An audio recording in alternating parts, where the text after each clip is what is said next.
നമ്മുടെ ആരുമല്ലാത്ത ഒരു മനുഷ്യനെങ്കിലും അയാൾക്ക് വേണ്ടി പടച്ചവനോട് പ്രാർത്ഥിക്കുന്ന നിമിഷങ്ങളിൽ, അയാൾക്ക് വേണ്ടി ഈശ്വരന് മുന്നിൽ കൈകൾ ഉയർത്തുന്ന നിമിഷങ്ങളിൽ നമ്മളുടെ പേരൊന്ന് ഉയർത്തുന്നുണ്ടെങ്കിൽ, നമ്മളെ ഒന്ന് ഓർക്കുന്നുണ്ടെങ്കിൽ, ഈ ജീവിതത്തിൽ കിട്ടാവുന്ന ഏറ്റവും മനോഹരമായ കാര്യങ്ങളിൽ ഒന്നാണ്. ഈ ക്ലബിന്റെ ഭാരവാഹികളെ അങ്ങനെ അനവധിയായ മനുഷ്യരുടെ പ്രാർത്ഥനകളിൽ ഉയരുന്ന പേരുകളായി ഈ ക്ലബിന്റെ ഓരോ ചെറുതും വലുതുമായ പ്രവർത്തകർ മാറിത്തീരട്ടെ എന്ന ആശംസയോടെയും പ്രാർത്ഥനയോടെയും കുറച്ച് കാര്യങ്ങൾ പറഞ്ഞിട്ട് ഞാൻ ഇവിടുന്ന് പോവാം. അപ്പൊ ഈ വീടിന്റെ ഫോട്ടോ നിങ്ങൾ ഇങ്ങനെ നോക്കൂ, അല്ലെങ്കിൽ നമ്മുടെ വീടിനെ കുറിച്ച് നമ്മുടെ മനസ്സിൽ ഇങ്ങനെ ആലോചിച്ച് നോക്കൂ. നമ്മുടെ വീട് എന്ന് പറഞ്ഞാൽ എന്താ? കുറെ കല്ല്, കുറെ മണ്ണ്, കുറെ സിമന്റ്, കുറെ ഓട്, അല്ലെങ്കിൽ കുറെ അതുമായിട്ട് ബന്ധപ്പെട്ട മരങ്ങൾ, ഇങ്ങനെയുള്ള കുറച്ച് കാര്യങ്ങളൊക്കെ അല്ലേ വീട് എന്ന് പറഞ്ഞാൽ? അതല്ലേ.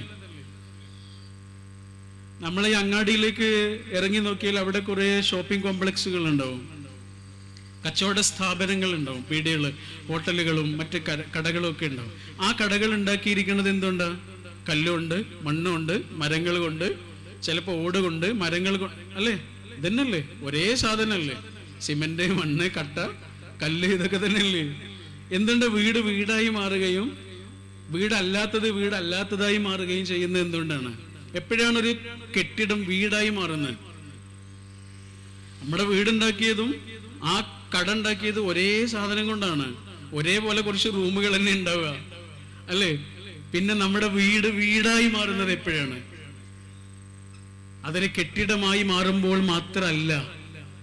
എപ്പോഴാണ് ഒരു വീട് വീടായി മാറുന്നത്? എൻ്റെ ഉമ്മ മരണപ്പെടുന്നത് 2013. ഉമ്മ കുറേ ദിവസം വയ്യാതെ കിടന്നിട്ടാണ് മരിക്കുന്നത്. അപ്പൊ മരിച്ച ദിവസം പകൽ വലിയ ഒരു ഞെട്ടലൊന്നും ഉണ്ടായിരുന്നില്ല. കാരണം ഉമ്മ പോവുകയാണ് എന്ന് ഏകദേശം മനസ്സിലായിരുന്നു. ഡോക്ടർ അതിൻ്റെ സൂചനകളൊക്കെ തന്നിരുന്നത്. അങ്ങനെ ഉമ്മ പോയി. അന്ന് പകല് അതിനെക്കുറിച്ച് വല്ലാതെ ആലോചിക്കുന്നൊന്നുമില്ല. കുറേ ആളുകൾ വരുന്നു, അവരെയൊക്കെ ഇങ്ങനെ സ്വീകരിക്കുകയും മറ്റു കാര്യങ്ങളൊക്കെ ചെയ്യുന്നു. അങ്ങനെ പകല് കഴിഞ്ഞ് രാത്രിയായി. എത്ര ശ്രമിച്ചിട്ടും ഉറക്കം വരുന്നില്ല. ഉറങ്ങാതെ ഇങ്ങനെ തിരിഞ്ഞും മറിഞ്ഞും കിടക്കുകയാണ്. കുറേ സമയമായി, പുലർച്ചെ ആവാനായി, അർദ്ധരാത്രി കഴിഞ്ഞ്. എങ്ങനെ ശ്രമിച്ചിട്ട് ഉറങ്ങാൻ കഴിയുന്നില്ല. കണ്ണിൽ മുഴുവനും ഉമ്മയാണ്, നിറയെ ഉമ്മ. കഴിഞ്ഞുപോയ വർഷങ്ങളില് നിരവധിയായ ഓർമ്മകൾ, കുട്ടിക്കാലം മുതൽ ഉമ്മ എന്ന അനുഭവത്തിന്റെ ഓർമ്മകൾ ഇങ്ങനെ തികട്ടി മനസ്സിലേക്ക് വന്ന് ഓർമ്മകൾ ഇങ്ങനെ വന്ന് ഉറക്കം കളഞ്ഞ് ഇങ്ങനെ കിടന്ന ഒരു പാതിരാത്രിയില. ഉറങ്ങാനേ കഴിയുന്നില്ല.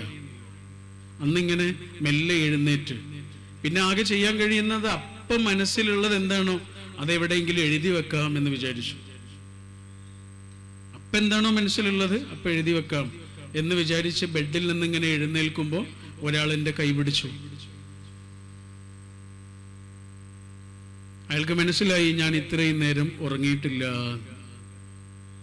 അങ്ങനെ പതുക്കെ എഴുന്നേറ്റ് വന്ന് ടേബിളിൽ അവിടെ ഒരു പുസ്തകം ഉണ്ടായിരുന്നു, നോട്ട് പുസ്തകം. ആ നോട്ട് പുസ്തകത്തിൽ ഇങ്ങനെ എഴുതിയിട്ട 4-5 വരികളുണ്ട്. ഈ വരികൾ മുഴുവനും സത്യമാണ്. അതിങ്ങനെയാണ്: ഉമ്മ പോകുമ്പോൾ ഉണങ്ങിയ കെട്ടിടമാകും വീട്. ഉമ്മ പോകുമ്പോൾ ഉണങ്ങിയ കെട്ടിടമാകും വീട്. ഉറക്കം പാതിയിൽ മുറിയും. ഉണർന്നിരുന്ന് ഓർമ്മകൾ കരയും. ഉമ്മ നട്ടതും നനച്ചതും നൂലിൽ കോർത്തതും ഓതി അടയാളമിട്ടതും കണ്ട് മനസ്സിലൊരു മഴ തുടങ്ങുന്നത് അവൾ മാത്രം തൊട്ടറിയും. അവളും ഉമ്മയാണല്ലോ. എപ്പോഴാണ് വീട് ഒരു വീടായി മാറുന്നത്? കട ഒരു കെട്ടിടമായി മാറുകയും വീട് വീടായി മാറുകയും ചെയ്യുന്നത് എപ്പോഴാണ്? അവിടെ നിന്ന് എന്തൊക്കെയോ ചിലത് കിട്ടുമ്പോഴാണ്. ഉമ്മ പോയപ്പോഴാണ് എനിക്കത് മനസ്സിലായത്. നമ്മുടെ ഉമ്മയും വാപ്പയും ഒക്കെ നമ്മുടെ കൂടെ ഉണ്ടായാൽ മതി. ഈ ലോകത്ത് എവിടെങ്കിലും ഉണ്ടായാൽ മതി. ചിലപ്പോൾ നമ്മുടെ കൂടെ തന്നെ അവിടെ നിന്നൊന്നുമില്ല, ഈ ലോകത്ത് എവിടെങ്കിലും ഉണ്ടായാൽ മതി. എന്നെനിക്ക് മനസ്സിലായത് ആ രണ്ടാളുകളും പോയപ്പോഴാണ്, നഷ്ടപ്പെട്ടപ്പോഴാണ്. എടുക്കുക, നമ്മുടെ തറവാടിന്റെ അടുത്ത് തന്നെ പള്ളി, അവിടെ പോകും. അവരുടെ ഖബറിനടുത്ത് ഇങ്ങനെ പോയി നിൽക്കുന്ന സമയത്ത് ഇങ്ങനെ മനസ്സിൽ ആലോചിക്കും, ചീത്ത പറയാനെങ്കിലും അവരൊന്നും ഉണ്ടായാൽ മതിയായിരുന്നു, നമ്മളെ വഴക്ക് പറയാനെങ്കിലും ഈ ഭൂമിയിൽ അവരൊന്നും ഉണ്ടായാൽ മതിയായിരുന്നു എന്ന് മനസ്സിലിങ്ങനെ ഓർമ്മ വരും. ഇല്ലല്ലോ, പോയില്ല. നമ്മുടെ കൂടെ കുറച്ച് മനുഷ്യന്മാർ ഉണ്ടാവുക എന്നുള്ളതാണ് പ്രധാനം. അവർക്ക് പോരായ്മകളൊക്കെ ഉണ്ടാവും, അവർ അബദ്ധങ്ങളൊക്കെ വരുന്ന മനുഷ്യരായിരിക്കും, തെറ്റുകളൊക്കെ പിന്നെയും പിന്നെയും പിന്നെയും വന്നു പോകുന്ന മനുഷ്യരനായിരിക്കും. കാരണം അവർ മനുഷ്യന്മാരാണ്, ആകാശത്ത് നിന്ന് വന്ന മാലാഖമാരല്ല, പച്ചയായ മനുഷ്യരാണ്. വശീകരണങ്ങളിലോ അബദ്ധങ്ങളിലോ കുഴപ്പങ്ങളിലോ തെറ്റുകളിലോ ഒക്കെ പിന്നെയും പിന്നെയും ചെന്നു വീഴാനുള്ള എല്ലാ സാധ്യതയുമുള്ള പച്ചയായ മനുഷ്യർ. മനുഷ്യന്മാര് നമ്മുടെ കൂടെ ഉണ്ടാവുക എന്നുള്ളതാണ് ഏറ്റവും പ്രധാനം. ബൈബിളിൽ ഒരു കഥയുണ്ട്. ഒരു വലിയ രാജാവിനെ കുറിച്ചുള്ള ഒരാളുടെ ഒരു പ്രവാചകൻ സ്വപ്നം കാണുന്നതായിട്ട് പറയുന്നതാണ് കേട്ടോ. പ്രവാചകൻ രാജാവിനെ കുറിച്ച് കാണുന്ന ഒരു ദർശനമാണ്. സ്വപ്നം എന്ന് പറഞ്ഞൂടെ, ഒരു ഭാവനയാണ്. അതെന്താണെന്നറിയോ? ആ രാജാവിന്റെ ശില്പം ഉണ്ടാക്കുകയാണ്. നല്ല രസമുള്ളൊരു സ്റ്റോറിയാണ്. രാജാവിന്റെ ശില്പം ഉണ്ടാക്കുകയാണ്. എങ്ങനെ ഉണ്ടാക്കുന്നതെന്നറിയോ? ഇരുമ്പ് കൊണ്ട് ഉണ്ടാക്കുന്നത്.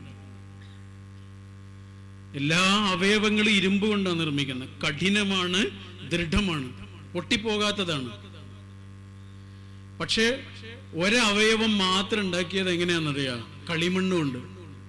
ഏത് നിമിഷവും പൊട്ടിപ്പോകാവുന്ന, ഏത് നിമിഷവും തകർന്നു പോകാവുന്ന, ചെറിയ ഒരു കല്ലിൽ തട്ടുമ്പോഴേക്ക് പൊടിഞ്ഞു പോകാവുന്ന അത്രയും മൃദുലമായൊരവസ്ഥയിലാണ് ഒരവയവം മാത്രം ഉണ്ടാക്കിയത്. അതേതാണെന്നറിയാം? കാൽപാദം. കാൽപാദം ശരിക്കും കാൽപാദല്ലേ ഇരുമ്പോണ്ട് ഉണ്ടാക്കേണ്ടത്. ഈ മുഴുവൻ ഭാരവും വഹിക്കുന്നത് ഈ കാൽപാദമാണ്. ശരിക്കും കാൽപാദമാണ് ഇരുമ്പോണ്ട് ഉണ്ടാക്കേണ്ടത്. പകരം മറ്റുള്ളതെല്ലാം ഇരുമ്പ് കൊണ്ട് നിർമ്മിക്കുകയും കാൽപാദം മാത്രം കളിമണ്ണ് കൊണ്ട് നിർമ്മിക്കുകയും ചെയ്യും. കാരണം എന്താ? എത്ര വലിയ മനുഷ്യനായിരുന്നാലും, ഒരു രാജാവ് തന്നെ ആയിരുന്നാലും, എത്ര ഉന്നതനായ മനുഷ്യനായിരുന്നാലും, എത്ര പ്രശസ്തനായ മനുഷ്യനായിരുന്നാലും, കാല് കളിമണ്ണ.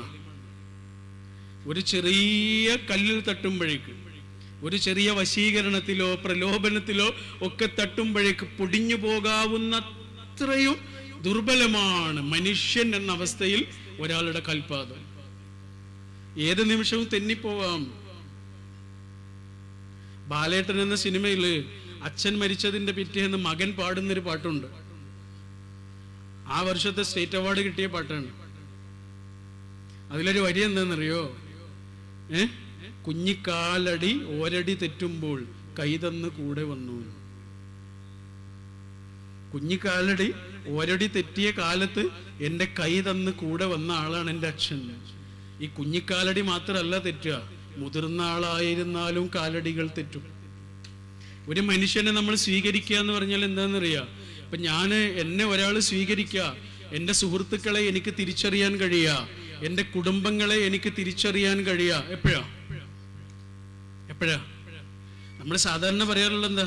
നമുക്ക് എന്തെങ്കിലും ഒരു തകർച്ച വരുമ്പോൾ, സാമ്പത്തികമായി പ്രയാസം വരുമ്പോൾ, ഒരു വലിയ ഒരു പ്രയാസമൊക്കെ നമ്മുടെ ജീവിതത്തിൽ ഉണ്ടാകുമ്പോഴാണ് നല്ല സുഹൃത്തുക്കളെ നമ്മൾ തിരിച്ചറിയുക എന്നൊക്കെ പറയില്ലേ. നല്ല കുടുംബക്കാരെ തിരിച്ചറിയൽ എപ്പോഴാണ്? നമുക്ക് വലിയൊരു തകർച്ചയായി, സാമ്പത്തികമായൊന്നും ഒരു ലാഭമൊന്നും ഇല്ലാത്തൊരു കാലത്ത്, നമ്മൾ പ്രയാസപ്പെടുന്ന കാലത്താണ് ശരിക്കുള്ള കുടുംബക്കാരെയും സുഹൃത്തുക്കളെയും ഒക്കെ തിരിച്ചറിയുക എന്ന് നമ്മൾ പറയില്ലേ. വേറൊരു വഴി കൂടിയുണ്ട്. എന്താണെന്നറിയോ? നമുക്ക് അബദ്ധം പറ്റുമ്പോൾ, നമ്മളൊരു തെറ്റ് പറ്റിപ്പോയി, ഒരു തെറ്റ് ചെയ്തു പോയി. സാധാരണ ഒരാളൊരു വലിയ ക്രൈമൊക്കെ ചെയ്യുന്ന സമയത്ത് പത്രക്കാരെല്ലാം അവരുടെ വീട്ടിലേക്ക് ചെല്ലൂല്ലേ. വീട്ടിലേക്ക് ചെന്നിട്ട് അച്ഛനെയോ അമ്മയെയോ അല്ലെങ്കിൽ വാപ്പയെയോ ഉമ്മയെയോ ഒക്കെ ഇന്റർവ്യൂ ചെയ്യുന്നത് കാണാം. എന്നിട്ട് പറയും, ഇങ്ങളെ മോനല്ലേ ആ ചെയ്തത് എന്ന് പറയുമ്പോൾ ഈ അച്ഛനോ അമ്മയോ ഒക്കെ സാധാരണ പറയുന്നൊരു വാക്കുണ്ട്. അതെന്താണെന്നറിയോ? ഇനി ഞങ്ങൾക്ക് അങ്ങനെ ഒരു മോനില്ല എന്ന് പറയും. അല്ലെങ്കിൽ സുഹൃത്തുക്കൾ പറയും, ഇനി ഞങ്ങൾക്ക് അങ്ങനെ ഒരു സുഹൃത്തില്ല എന്ന് പറയും. അത് പറയാൻ അവരുടെ ആവശ്യമുണ്ടോ? നാട്ടുകാർ മുഴുവൻ അതല്ലേ പറയണേ. ഇവരുടെ കൂടെ നിൽക്കാനും കുറച്ച് ആളുകൾ വേണ്ടേ? തെറ്റിൽ നിന്ന് ശുദ്ധനായി തിരിച്ചു വരുന്നതും കാത്തിരിക്കുന്ന കുറച്ച് മനുഷ്യന്മാർ വേണ്ടേ? അതിന്റെ പേരാണ് ബന്ധങ്ങൾ.